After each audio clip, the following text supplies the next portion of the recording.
ભુવનભાનું માનસ મંદિર છે મુંબઈમાં.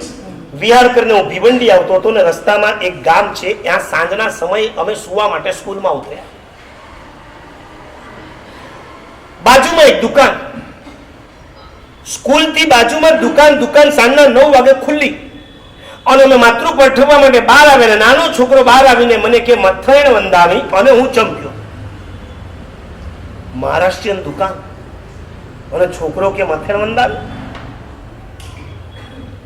મેં પ્યાલો બાજુ પર મૂક્યો અને મેં છોકરાને કીધું કે તારું નામ શું?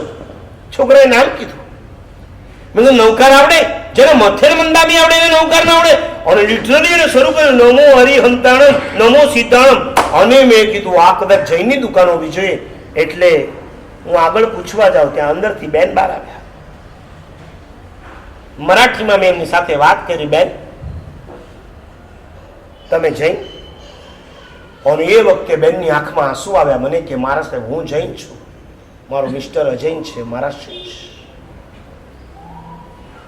જુઓ કુળની વિષમતા. મેં કીધું તમે અહીંયા ક્યાંથી? હવે સાંભળજો. અને એની આંખમાંથી આંસુ ચાલ્યા. મેં કીધું બોલો બેન. અને એણે કીધું ભિવંડીમાં અમુક લત્તામાં રહેતી હતી, બહુ સારા ઘરની છોકરી છું, પપ્પા ટ્રસ્ટી છે.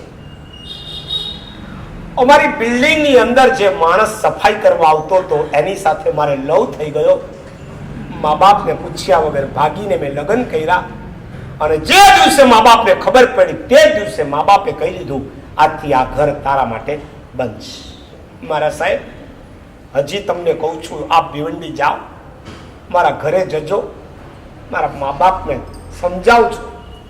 મને કદાચ પોતાના ઘરે ન લઈ જાય, મારા દીકરાને ત્યાં રાખે તો એનામાં કંઈક સંસ્કાર પડે.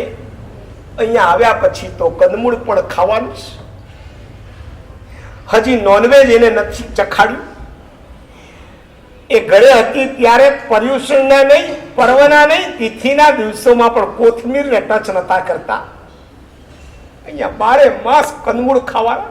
ભૂલ મારી જ.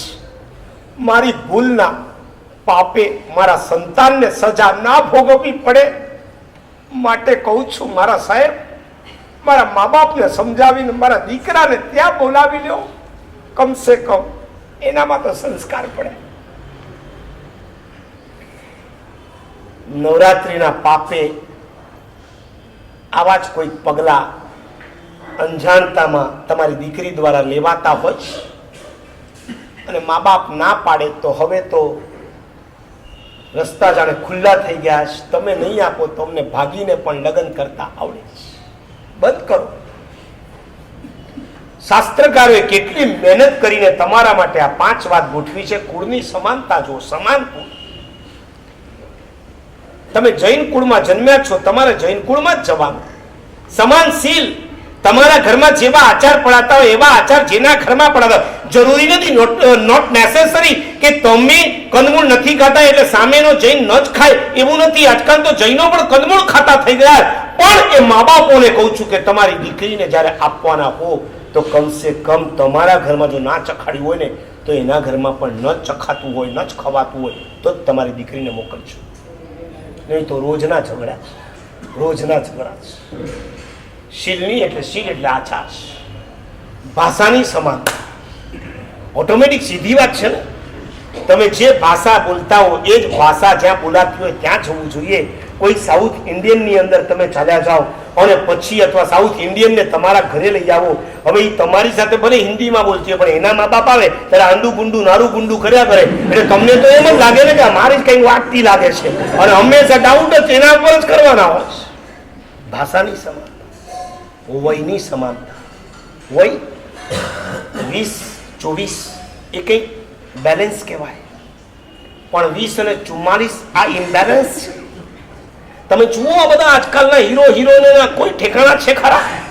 કોઈ ઠેકાણા હોય છે?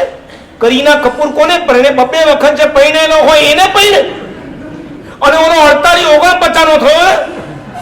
હા સલમાન 48-49 50 ના વાંઢા ને ઢાંડા થઈને ફર્યા કરે છે.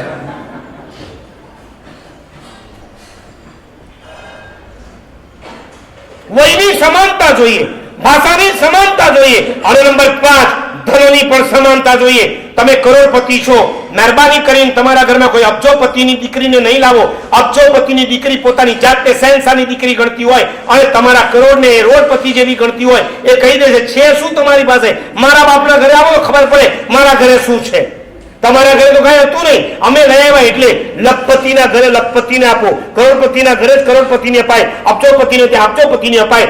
ઇમ્બેલેન્સ જો ત્યાં થઈ જાય, છોકરી જો શ્રીમંત હશે તો તમને સંભળાવશે, અને છોકરી જો ગરીબ હશે ને શ્રીમંતના ઘરે જશે તો ઓલો છોકરા વાળા સંભળાવશે. તારા બાપે તને આ પૂછે શું, તું લાવી છે શું? અમારા પૈસે તો તું મોજ મજા તાગડ ધૂના કરે.